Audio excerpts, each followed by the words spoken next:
À la fin de notre vie, nous serons jugés sur l'amour.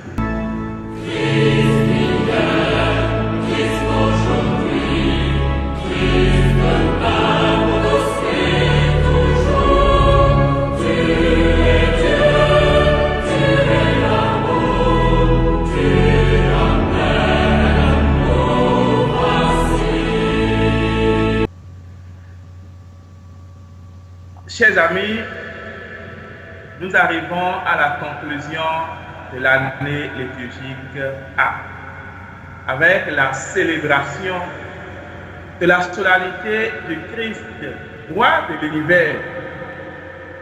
Le Christ, alpha et oméga de l'histoire.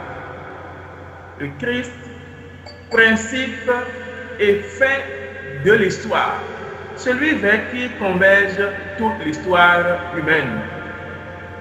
Une histoire humaine marquée et traversée par les ruptures, les cassures et les blessures qui parfois sont dramatiques.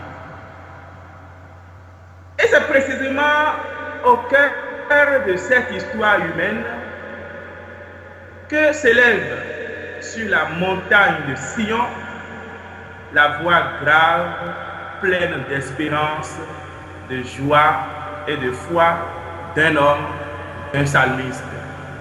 Le Seigneur est mon berger, je ne manque de rien. Sur les prés d'herbes fraîches, il me fait reposer. Si je traverse les ravins de la mort, je n'ai aucune peur, car tu es avec moi, ton bâton me rassure. C'est le psaume responsorial prévu par la liturgie de cette solennité de la fête du Christ roi.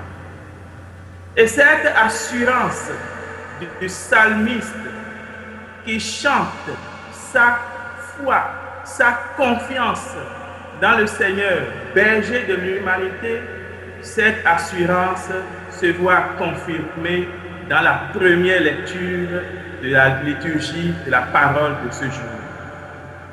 Lecture extraite tirée du prophète Ézéchiel, chapitre 34.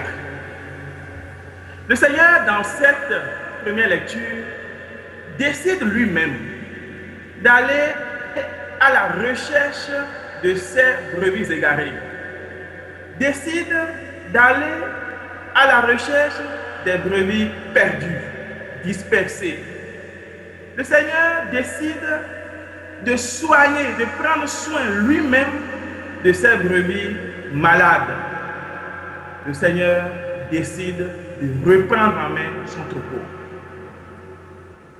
Cette décision du Seigneur est en réalité une dénonciation, disons plutôt, exprime sa déception face à l'attitude égoïste de ces dirigeants humains, de ces gouvernants humains, malheureusement incapables bien souvent d'assurer et de promouvoir le bien de leur peuple. Cette décision du Seigneur est aussi une dénonciation, la dénonciation flagrante de l'attitude cupide de ces autorités spirituelles qui se repaissent des brebis au lieu de les perdre. Ces autorités spirituelles qui usent et abusent de leur pouvoir pour détruire le troupeau à eux confié. Le Seigneur décide de reprendre en main son troupeau. Mais il vient aussi pour juger selon la première lecture toujours, pour juger entre brebis et brebis, entre béliers et boucs. Le critère de jugement nous est donné dans l'évangile de ce jour au chapitre 25 de Matthieu.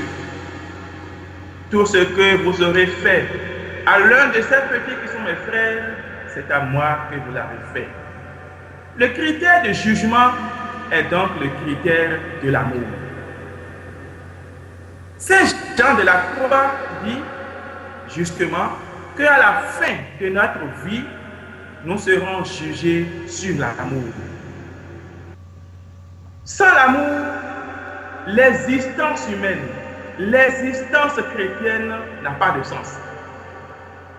Un peuple qui bafoue la loi et la valeur de l'amour va à sa ruine. Et tout pouvoir qui ne se base pas sur le principe de l'amour est destructeur et conduit à la mort. C'est sans justice. Mais attention, nous ne parlons pas ici de philanthropie. Il ne s'agit pas ici de philanthropie. Il s'agit plutôt d'aimer l'homme, d'aimer le prochain au nom de l'amour de Dieu, au nom de l'amour pour Dieu. L'amour du prochain dérive de l'amour de Dieu. Le prochain alors, l'autre devient alors sacrement de la présence de Dieu. Et à travers l'autre, c'est Dieu qui se rend présent. Tout ce que vous aurez fait à l'un ou l'autre de ces petits qui sont mes frères, c'est à moi que vous l'avez fait. Principe de l'amour, critère de l'amour. Le pape Benoît XVI, dans son encyclique « La charité dans la vérité », dit qu'il n'y a pas de charité sans la justice. Cela voudrait dire que la mise en œuvre du principe de l'amour dans nos sociétés, dans nos nations, devrait tenir compte hautement, éminemment du principe de la justice. Chers amis, que devons-nous faire en ce dimanche? Que tous aiment, que chacun aime en Dieu et pour Dieu. Que l'homme politique, le gouvernant politique aime et promeuve le bien de son peuple. Et que l'autorité spirituelle indique le chemin de l'amour et s'y engage lui-même. Et alors, nos nations, nos peuples connaîtront la joie, la paix. Et alors, le monde vivra dans l'amour et la paix.